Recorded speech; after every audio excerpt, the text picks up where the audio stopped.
മനസ്സ് എങ്ങനെ തീരുമാനങ്ങൾ എടുക്കുന്നു? നമസ്കാരം. ഇന്നത്തെ അറിവിലേക്ക് എല്ലാവർക്കും ഹൃദയം നിറഞ്ഞ സ്വാഗതം. ഇന്ന് നമുക്ക് ഒരു രസകരമായ കാര്യം മനസ്സിലാക്കാം.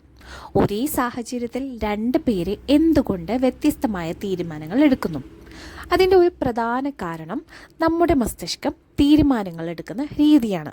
നമ്മുടെ മസ്തിഷ്കത്തിന് പൊതുവെ രണ്ട് രീതിയിലുള്ള ചിന്തകളുണ്ട്. ആദ്യത്തേത് വേഗത്തിലുള്ള ചിന്ത. ഇത് വളരെ പെട്ടെന്ന് നടക്കും, അധികം ആലോചിക്കേണ്ടതില്ല. ഉദാഹരണത്തിന്, നിങ്ങൾ അബദ്ധത്തിൽ ചൂടുള്ള പാത്രത്തിൽ തൊട്ടാൽ ഉടൻ കൈ പിൻവലിക്കും. കൈ പിൻവലിക്കണോ വേണ്ടയോ എന്ന് ആലോചിക്കാൻ സമയമെടുക്കില്ല. ഇത് നമ്മുടെ മസ്തിഷ്കത്തിൻ്റെ വേഗത്തിലുള്ള പ്രതികരണമാണ്. ഇനി രണ്ടാമത്തേത് പതുക്കെയുള്ള ചിന്ത. ഒരു പുതിയ മൊബൈൽ വാങ്ങണോ, ഏത് കോഴ്സ് പഠിക്കണം, ഒരു ജോലി സ്വീകരിക്കണോ, ഇത്തരത്തിലുള്ള തീരുമാനങ്ങൾ എടുക്കുമ്പോൾ നമ്മൾ ആലോചിക്കും, താരതമ്യം ചെയ്യും, ഗുണദോഷങ്ങൾ വിലയിരുത്തും. ഇതാണ് പതുക്കെയുള്ള ചിന്ത. ഒരു എക്സാമ്പിൾ പറയാം. ഞാനൊരു ദിവസം മീൻ വാങ്ങിക്കുന്ന സമയത്ത് അയാളുടെ കയ്യിൽ ആകെ കുറച്ച് മീനുണ്ട്. എനിക്കാകെ 1/2 കിലോ ആവശ്യമുള്ളൂ. പക്ഷെ അയാൾ പറയുന്നു, ഇത് ഞാൻ മൊത്തത്തിൽ ഇടുന്നുണ്ട്, നിങ്ങൾ എടുത്തോ എന്ന് പറയുന്നു. പക്ഷേ എനിക്ക് അവിടെ ആലോചിച്ചിട്ട് എനിക്ക് പറയാമായിരുന്നു എന്തെന്ന്, എനിക്ക് വേണ്ട, എനിക്ക് 1/2 കിലോ മതിയെന്ന്. ഞാൻ പക്ഷേ അവിടെ ആലോചിക്കാണ്ട് ഞാൻ ഒന്നും മിണ്ടാതെ ഇങ്ങനെ പെട്ടെന്നുള്ളൊരു ചിന്തയായിരുന്നു. ഞാൻ വേറെന്തോ കാര്യത്തിന് വേണ്ടിയിട്ട് ചിന്തിച്ചുകൊണ്ടിരിക്കുന്ന സമയത്തായിരുന്നു ഈ സംഭവം സംഭവിക്കുന്നത്.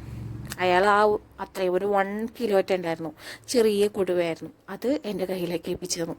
ഞാൻ അവിടെ ചിന്തിച്ചിട്ട് എനിക്ക് ആവശ്യമുള്ളത് മാത്രം വാങ്ങിച്ചാൽ മതിയായിരുന്നു. പക്ഷെ ഞാൻ എന്ത് ചെയ്തില്ല, അവിടെ ചിന്തിച്ചില്ല. പെട്ടെന്ന് തന്നെ ഒരു തീരുമാനം എടുത്ത് കുഴപ്പമില്ല എന്നുള്ള രീതിയിൽ. പക്ഷെ എനിക്കതിൻ്റെ ആവശ്യം ഇല്ലായിരുന്നു അവിടെ. ഓക്കെ, വേറൊരു എക്സാമ്പിൾ. റഷീദ് എന്നൊരാൾക്ക് സുഹൃത്തിൽ നിന്നൊരു മെസ്സേജ് വന്നു, ഒരു കാര്യം പറയാനുണ്ട് എന്ന മെസ്സേജായിരുന്നത്. അത് കണ്ട ഉടനെ അവൻ ചിന്തിച്ചു, എന്തെങ്കിലും പ്രശ്നമുണ്ടോ, ഞാൻ എന്തെങ്കിലും തെറ്റ് ചെയ്തോ? കുറച്ച് മണിക്കൂറുകൾക്ക് ശേഷം സുഹൃത്ത് വിളിച്ചു പറഞ്ഞു, ഒരു നല്ല വാർത്ത പറയാനായിരുന്നു. ഇവിടെ സംഭവിച്ചത് എന്താണ്? ആദ്യത്തെ തീരുമാനം വികാരത്തെ അടിസ്ഥാനമാക്കിയുള്ള വേഗത്തിലുള്ള ചിന്തയായിരുന്നു. യാഥാർത്ഥ്യം മനസ്സിലാക്കാൻ പിന്നീട് ആലോചിക്കേണ്ടി വന്നു. അതിനാൽ വികാരങ്ങൾ കൊണ്ട് എടുക്കുന്ന തീരുമാനങ്ങൾ എല്ലായ്പ്പോഴും ശരിയാകണമെന്നില്ല. ഇനി ഇന്ന് പരിശീലിക്കാനുള്ളത് പറയാം. ആരെങ്കിലും എന്തെങ്കിലും പറഞ്ഞാൽ ഉടൻ പ്രതികരിക്കണമെന്ന് തോന്നിയാൽ വെറും 10 സെക്കൻഡ് നിർത്തുക. ശേഷം സ്വയം ചോദിക്കുക, ഞാനിപ്പോൾ വികാരത്തിൻ്റെ അടിസ്ഥാനത്തിലാണോ പ്രതികരിക്കുന്നത്, അതോ ആലോചിച്ച ശേഷമാണോ മറുപടി പറയുന്നത്? ഈ ചെറിയ പരിശീലനം നിങ്ങളുടെ തീരുമാനങ്ങളെ കൂടുതൽ മികച്ചതാക്കും. അപ്പോൾ ഇന്നത്തെ ചിന്ത ഇതാണ്: വേഗത്തിലുള്ള പ്രതികരണം എല്ലായ്പ്പോഴും മികച്ച തീരുമാനമാകണമെന്നില്ല. ചിലപ്പോൾ ഒരു ചെറിയ ഇടവേള വലിയ മാറ്റം ഉണ്ടാക്കും. അപ്പോൾ നമുക്ക് ഇന്ന് പഠിച്ചതൊന്നും കൂടി ഒന്ന് നോക്കിയാലോ. നമ്മുടെ മസ്തിഷ്കം എല്ലാ തീരുമാനങ്ങളും ഒരേ രീതിയിൽ എടുക്കുന്നില്ല. ലളിതമായി പറഞ്ഞാൽ അതിന് 2 രീതികളുണ്ട്. ഒന്ന് വേഗത്തിലുള്ള ചിന്ത, രണ്ടാമത് പതുക്കെയുള്ള ചിന്ത. വേഗത്തിലുള്ള ചിന്ത എങ്ങനെയാണ്? ഇത് വളരെ പെട്ടെന്ന് നടക്കും, അധികം ആലോചിക്കേണ്ടതില്ല. എക്സാമ്പിൾ പറഞ്ഞത്, ചൂടുള്ള പാത്രത്തിൽ തൊട്ടാൽ ഉടൻ കൈ പിൻവലിക്കുന്നത്.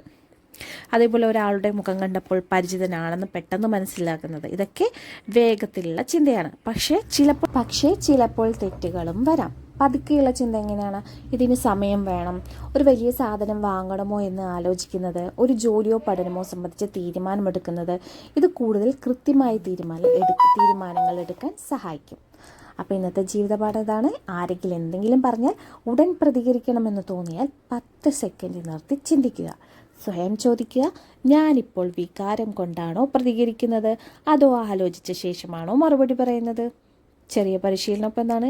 ഇന്ന് തീരുമാനങ്ങൾ എടുക്കുമ്പോൾ അത് വേഗത്തിലുള്ള ചിന്തയിലൂടെയാണോ, ആലോചിച്ച ശേഷമുള്ള ചിന്തയിലൂടെയാണോ എന്ന് തിരിച്ചറിയാൻ ശ്രമിക്കും. Okay, by.